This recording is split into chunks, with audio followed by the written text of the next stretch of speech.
প্রতি বছরের ন্যায় এবছরও শহীদ দিবস ও আন্তর্জাতিক মাতৃভাষা দিবস আগামীকাল অর্থাৎ আজ রাত 12:01 উদযাপিত হতে যাচ্ছে। পরম শ্রদ্ধা ভরে ওরা জাতি এই দিবসটি পালন করবে। ঢাকাতে প্রতি বছরের ন্যায় শহীদ মিনারে একই ধরনের নিরাপত্তা ব্যবস্থা আয়োজন করা হয়েছে। কয়েক স্তরে আমরা নিরাপত্তা ব্যবস্থার আয়োজন করেছি। প্রতিবারের ন্যায় এবারও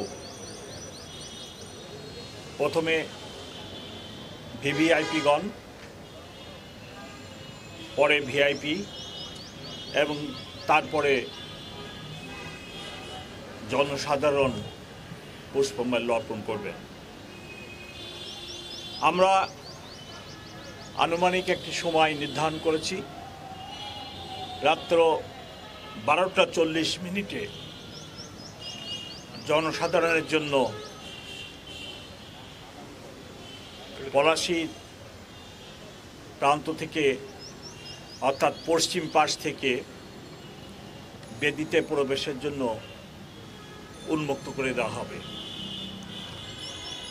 আমরা সকলকে অনুরোধ করব, যেনারা রাত্রে আসবেন ওনারা যেন আমাদের অনুরোধে সাড়া দিয়ে রাত্র 12:40 দিকে আসেন।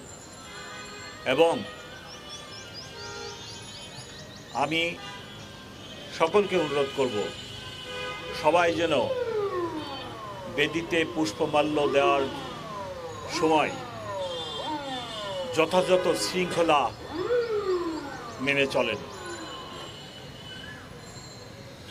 কোনো এক সময়ে সাধারণ মানুষের সমাগম এবং প্রবেশ অনেক ভিড় হয়।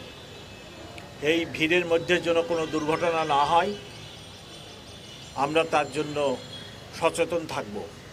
কিন্তু পাশাপাশি যিনারা আসবেন তাদের প্রতি বিনীত অনুরোধ, ওনারা যেন নিজেদের নিরাপত্তা, ওনাদের মোবাইল, মানি ব্যাগ এবং অন্যান্য ভ্যালুয়েবলস যা থাকবে সেগুলার দিকে সতর্ক দৃষ্টি রাখেন।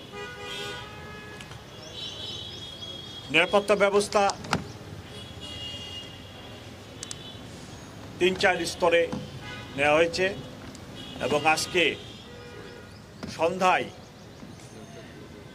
প্রথমে 5টায় এবং পরবর্তীতে রাত্র 8টায় ঢাকা মেট্রোপলিটন পুলিশের অফিসার এবং ফোর্স নিয়োজিত থাকবে এবং আগামীকাল বেলা 2টা পর্যন্ত আমাদের ফোর্স এবং অফিসাররা পুরো এলাকার নিরাপত্তার দায়িত্বে থাকবেন। এখন পর্যন্ত আমরা নিরাপত্তা সংক্রান্ত কোনো আশঙ্কা দেখি না। এই ব্যবস্থার ভিতরে metal detector, archway checking, manually দেহ তল্লাশির ব্যবস্থা থাকবে। কোনোরূপ